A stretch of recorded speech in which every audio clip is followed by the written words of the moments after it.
안녕하세요. 이번 저널 미팅 발표를 맡게 된 석사과정 박주한입니다. 제가 이번에 발표하게 될 논문의 제목은 Automated Diagnosis of Atrial Fibrillation Using ECG Component Aware Transformer입니다.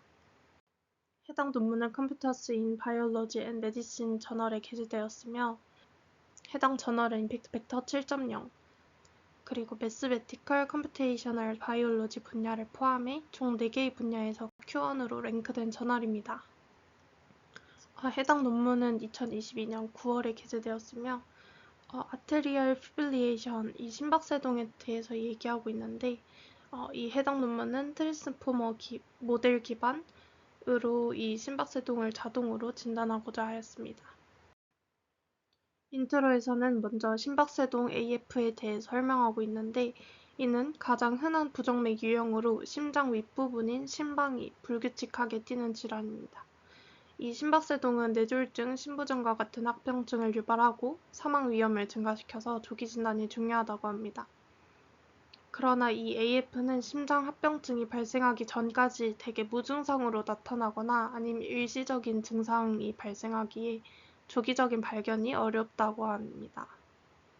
이러한 AF는 보통 심전도로 진단한다고 하며 이 심전도 신호에서의 AF 특징 패턴을 두 번째 문단에서 설명하고 있는데 이 심전도 신호를 통한 판독은 전문의의 경험에 의존하고 시간이 많이 소요된다는 한계가 있습니다. 이에 최근에는 딥러닝 기반 자동 심박세동 감지 심전도 분석 방법이 활발히 개발되고 있는데 많은 딥러닝 연구를 통해서 AF 진단에 딥러닝이 적합하다는 것이 밝혀졌습니다. 그러나 대부분 소규모 데이터셋에서 학습되고 평가되어 오버피팅을 발생시킬 수 있다는 지점을 한계로 언급하고 또 대부분의 연구에서는 이 임상적인 해석을 고려하여 심전도 신호를 분석하지 않는다고 합니다. 이에 본 논문에서는 심전도 신호를 P피크, QRS 컴플렉스 피크, 그리고 T피크 이렇게 임상적으로 중요한 성분으로 분리하여 파형들 간의 관계를 고려해 진단하고자 하였으며 트랜스포머 기반 심전도 진단 모델로 이 심박세동 AF의 확률을 예측하고자 하였습니다. 메소드에 들어가기 전에 논문에서는 백그라운드로 AF의 특징을 가볍게 설명하고 있습니다. 이 오른쪽 그림과 같이 심장이 구성되어 있는데 맨 위쪽에는 심방 2개, 그리고 밑쪽에는 심실 2개로 이루어져 있고 이 오른쪽에 적힌 게 심장의 전기세포라고 합니다. 이 얘네들은 전기 신호를 생성하거나 아니면 생성된 신호를 전달하게 되는데 맨 위쪽에 있는 SA 노드 동방결절이 전기 신호를 생성하게 됩니다. 여기에서 생성된 전기 신호가 다음 전기세포를 따라 쭉쭉 전달이 되다가 마지막 심실의 수축이 일어나게 됩니다. 이렇게 심장이 수축하고 이완되는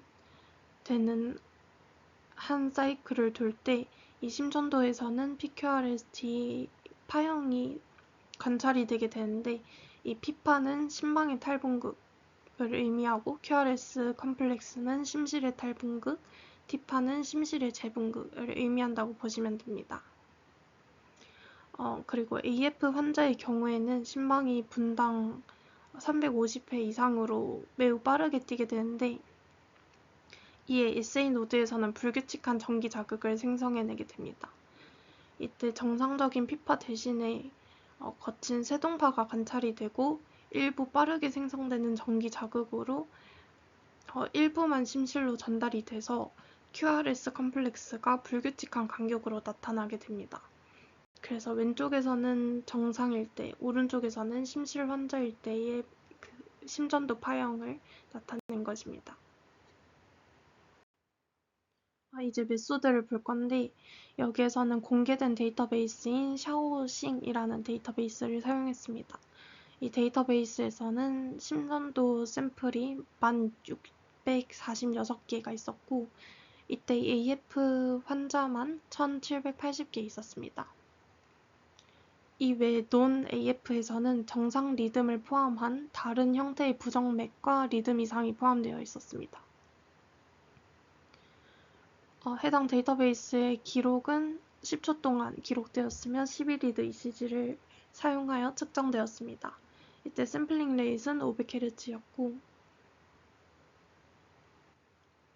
다음으로 ECG 전처리 과정인데 이 버터워스 저역동가 필터를 사용해서 50Hz 이상의 고주파 잡음을 제거하였으며 그 다음으로 중앙각 필터를 사용해서 기저선 변동을 제거하였습니다.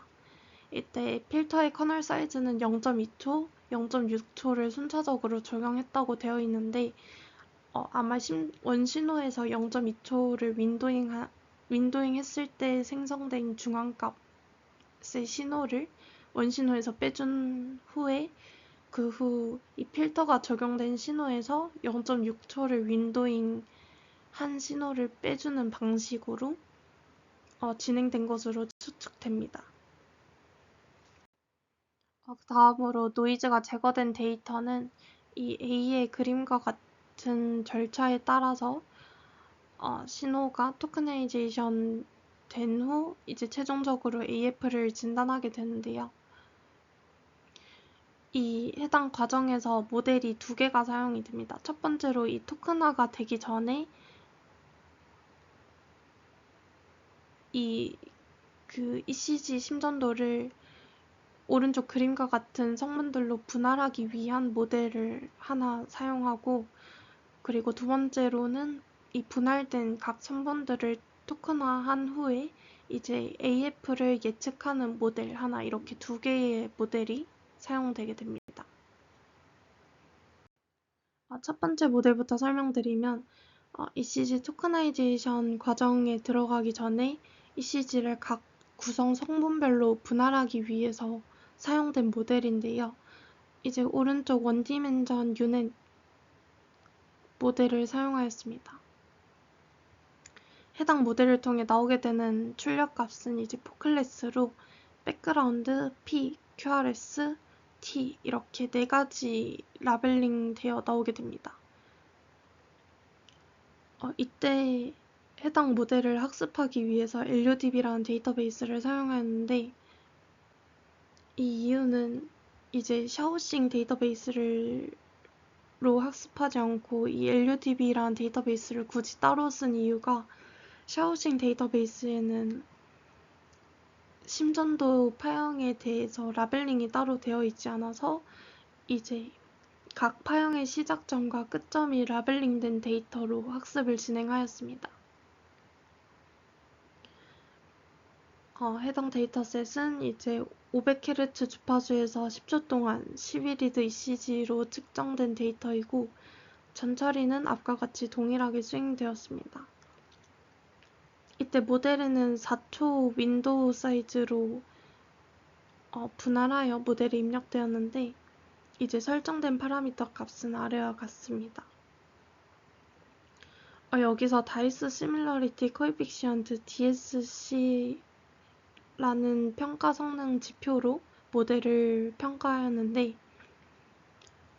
해당 이 평가 지표 방법은 만약에 그 QRS 컴플렉스가 실제 인덱스의 집합과 모델이 예측한 인덱스 집합 사이에 겹치는 인덱스를 계산하게 됩니다.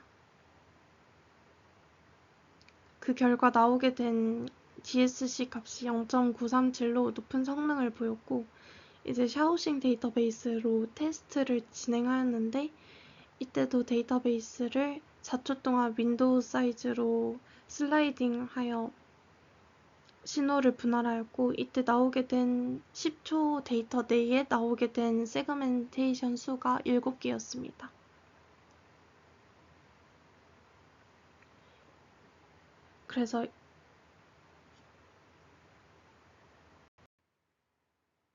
그래서 이제 10초 동안의 심전도 신호에서 7개의 세그멘테이션 신호로 분할이 되고 7개의 세그멘테이션 된 신호가 이 테스트 타임 어그멘테이션을 통해 최종적으로 예측 오차를 줄여줍니다. 그래서 이제 4개의 클래스를 예측하는 최종 출력값이 나오게 되는데요.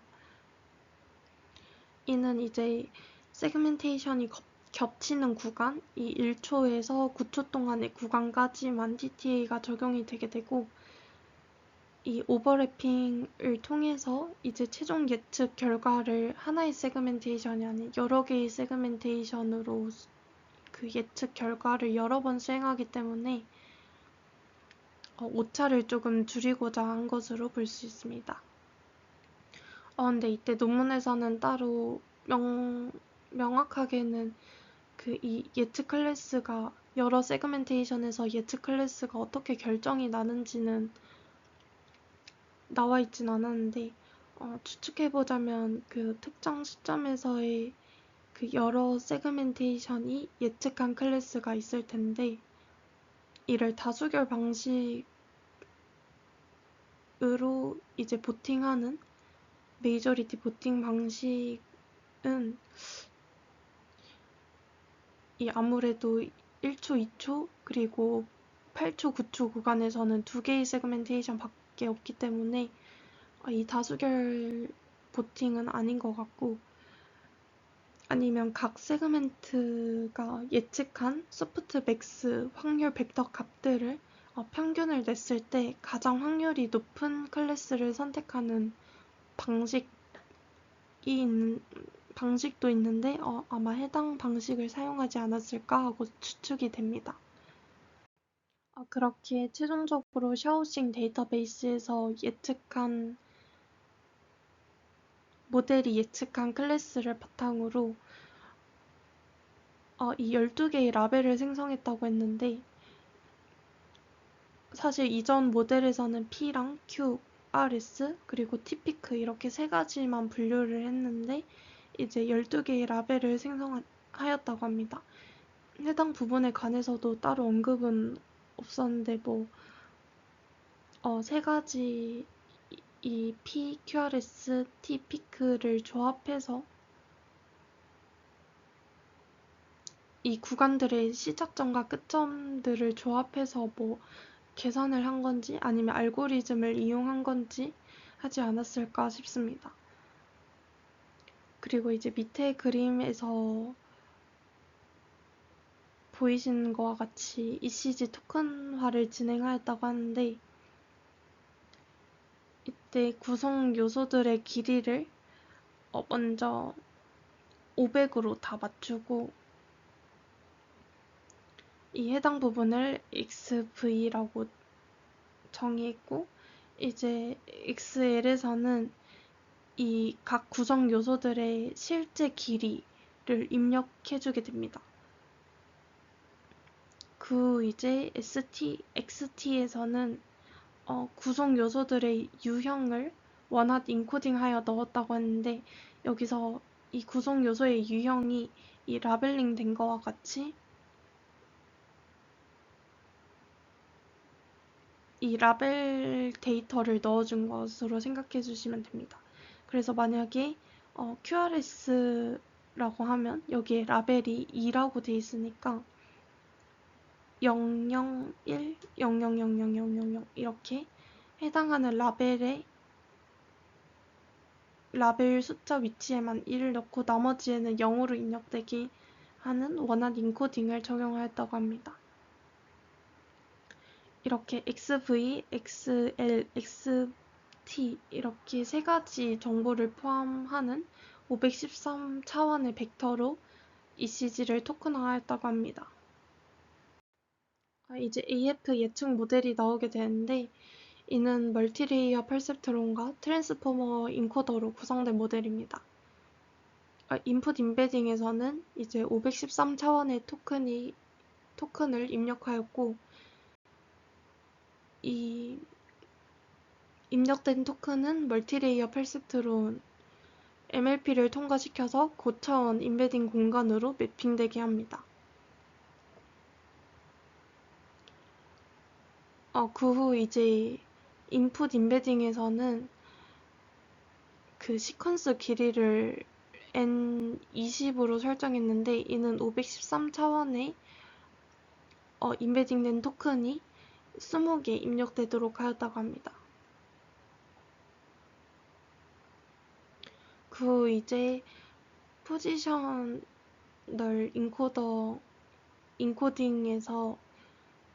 인코딩을 통해 트랜스포머의 입력 순서를 기억하도록 하게끔 이제 P를 넣었는데,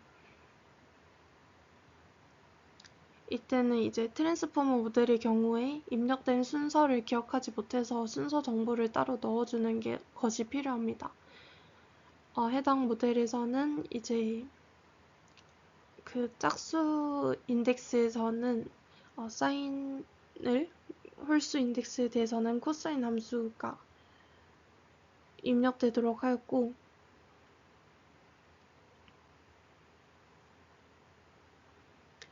그 후 이제 해당 정보들을 바탕으로 트랜스포머 인코더에 입력되게 하는데, 이때 트랜스포머 인코더는 2개를 사용하였습니다.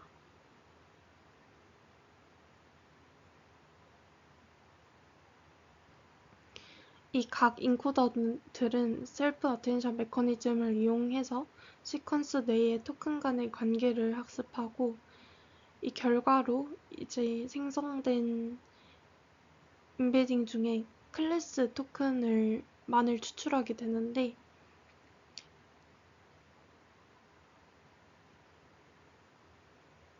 이 클래스 토큰이 마지막인 이 멀티레이어 펄세트론 헤드를 통해서 최종적으로 AF인지 아니면 AF가 아닌지 분류하는 이 AF1 확률값이 나오게 됩니다. 해당 슬라이드의 그림은 이제 11리드 ECG가 입력될 때 어떻게 입력되는지를 나타낸 그림인데요. 이제 앞과 다 똑같은데 11리드 ECG에서는 각 이 리드마다 클래스 토큰을 추출하고, 그럼 12개의 클래스 토큰이 나오게 되는데, 이 12개의 클래스 토큰을 콘케이트하여 최종적으로 또 멀티레이어 헤드에 전달되어서 이제 AF 예측 확률 값을 도출해내게 됩니다. 다음으로는 사용된 평가 지표입니다. 먼저 민감도랑 특이도, 그리고 F1 스코어, 그리고 AUC 이렇게 사용하였고, 오른쪽에 결과 그림인데 이제 D랑 H에 적힌 CAT가 본 논문에서 제안한 모델입니다. 이때 A 같은 R2R 웨이브 MLP라고 되어 있는 모델은 이제 R피크를 기준으로 나눈 한 심박수 주기를 MLP에 입력한 모델로 리드2만을 사용하여 모델을 입력하였다고 합니다. 그 다음 B는 LSTM과 CNN을 결합한 모델인데, 이때는 시계열 10초의 ECG 데이터를 입력하였다고 하고, 해당 모델에서도 마찬가지로 리드2에 대해서만 수행하였습니다. 이제 이 CAT 별이라고 되어 있는 것은 해당 모델에서 제안한 CAT 모델에서 어블레이션 스터디를 한 것인데, 세그멘테이션을 분할 모델을 사용하여 세그멘테이션 하지 않고, 구성 요소별로 세그멘테이션 하지 않고, 그 D를 500으로, 그러니까 1초로 딱 고정된 구간으로 자른 후에 토큰화를 진행하였습니다. 이 해당 어블레이션 스터디 한 모델과 그 본 논문에서 제안한 모델 간의 비교를 통해서 각 구성 요소별로 분할하는 방법의 효과를 보고자 하였고, 이 CAT 별 여기에서는 XV 값만 사용해서 모델이 입력되도록 하였다고 합니다. 또 여기 EF에 나와 있는 DDNN 모델은 Deep Densely Connected Neural Network로 10초의 11리드 ECG를 간단히 전처리만 거쳐서 입력되도록 하였고, 이 댄스넷 내의 댄스 블럭과 채널와이즈 어텐션 내의 SE 블럭을 결합한 모델입니다. 여기에서는 12리드를 모두 사용한 데이터베이스가 있어서 모두 사용하였고, 이제 리드2만 사용해서도 성능을 평가하였습니다. CAT에서도 각각 마찬가지로 리드2 그리고 12리드, 리드2, 12리드에서 각각 성능을 평가하였습니다. 그 결과 본 논문에서 제안한 모델인 CAT 12리드에서 가장 높은 성능을 보였고, 여기에서 그 리드2만 사용했을 때 CAT 모델에서는 리드2만 사용했을 때도 0.93으로 높은 성능을 보인 것을 볼 수 있습니다. 앞과 같이 모델 비교를 수치화하여 적어놓은 것입니다. 최종 결론입니다. 기존 딥러닝 모델은 심전도 전체 파형을 사용하거나 아니면 단순히 P, QRS, T 이렇게 세 가지만 분리하여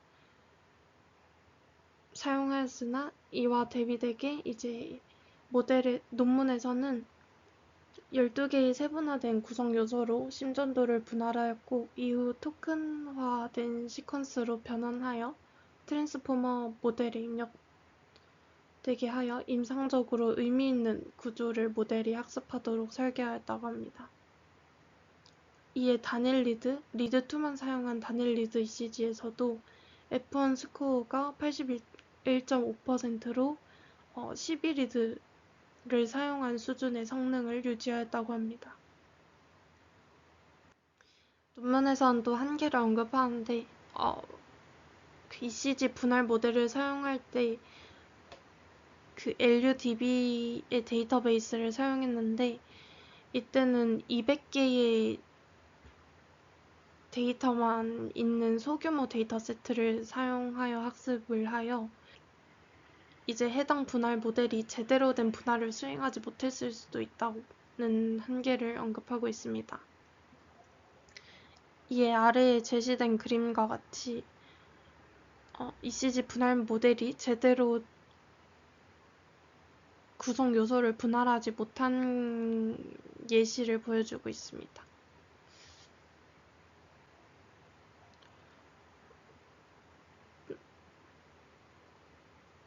또 이제 ECG 토크나이제이션 과정에서 구성 요소의 정보가 손실이 될 수 있다는 점을 언급하였고, 해당 연구에서는 이제 심박세동 환자만을 구별하였으나 이제 다양한 부정맥을 진단하는 다정 분류 모델이 필요하다고도 언급하고 있습니다. 추가적으로 해당 논문을 읽으며 느낀 점은 일단 구체적인 설명이 더 좀 되어 있었으면 좋았을 것 같습니다. 또 마지막 결과에서는 타 연구와의 모델 성능을 비교했었는데 다른 트랜스포머 기반 모델과의 성능을 비교하지 않은 점이 아쉬웠습니다. 또 심전도 분할 모델을 훈련한 LUDB 데이터셋은 정상인 200명을 대상으로 한 심전도 신호이기에 이제 대다수 리듬 이상이나 부정맥 환자의 신호로 구성된 샤오싱 데이터에서는 제대로 된 ECG 분할을 수행하기가 어려웠을 것으로 예상됩니다. 이에 그 ECG 분할 모델을 훈련시킬 때 부정맥 환자의 데이터셋이 라벨링된 데이터셋을 활용한다거나 했으면 더 모델이 좀 더 심전도 구성 요소를 잘 분할하지 않았을까 하는 생각이 들었습니다. 이상 발표를 마치겠습니다. 들어주셔서 감사합니다.